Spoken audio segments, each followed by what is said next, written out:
He knew he was different. In the schoolyard, boys had pointed it out bluntly by calling him a bastard. Alexandra stepped closer to Jeremy, bending over him. The tulle trim on her wide hat brushed his head as she hugged and kissed him, and the scent of her perfume stirred his vague recollections of the several times she had visited, when he had been too young to remember clearly.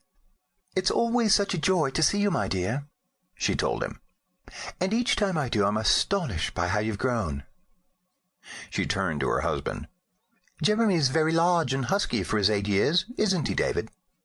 "Indeed he is," the man agreed. "He's a fine, handsome lad." Jeremy tried to smile, but he was uneasy about them and wondered why they were there. Then, as he noticed what was beside the front door, his fear exploded into panic. He wanted to run to the ironbark tree in the garden and climb to the top of it, but he was unable to move. A bundle containing his clothes and other things was beside the door. Like the furnishings, he was being taken away. His mother was giving him to the man and woman.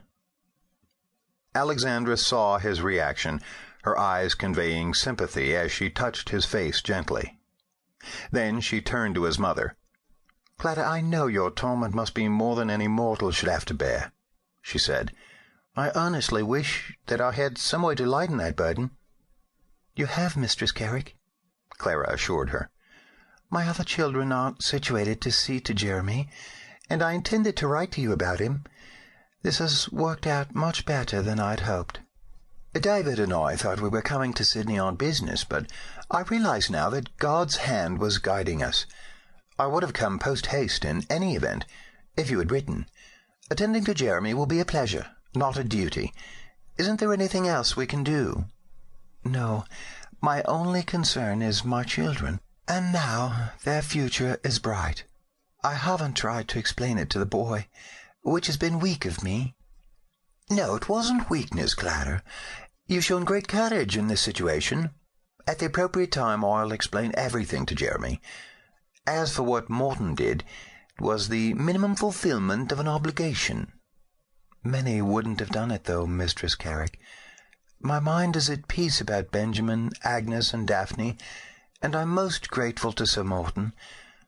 Well, I see no need of delay."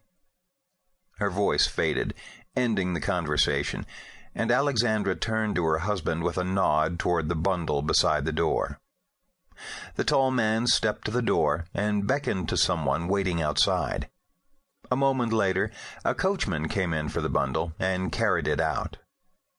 As Jeremy turned to his mother to beg her to keep him, she bent over him and took him in her arms. "Please don't give me away, Mother," he pleaded. "Please keep me with you." "I can't keep you with me, my love," she whispered brokenly, squeezing him tightly and kissing him. "In time, you'll understand why." "Please, Mother."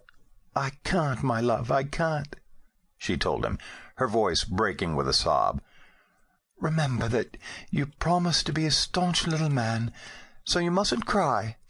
Be a good boy and obey your grandparents." Her tears were damp against his face as she kissed him again. He tried to cling to her when she released him, but she took his arms from around her neck, kissing his hands. Then David Kerrick effortlessly lifted the boy on one arm and stepped toward the door with him. Jeremy looked over the man's shoulder, reaching out toward his mother in a silent gesture of despair. She and Alexandra hugged each other, both of them weeping. Then the boy had his last glimpse of his mother as he was carried outside. Alexandra came out, her footsteps uncertain as she wiped at her eyes with her handkerchief, and the door closed behind her. A carriage waited at the end of the path. Taking his wife's arm with his free hand, David guided her down the path and helped her into the vehicle.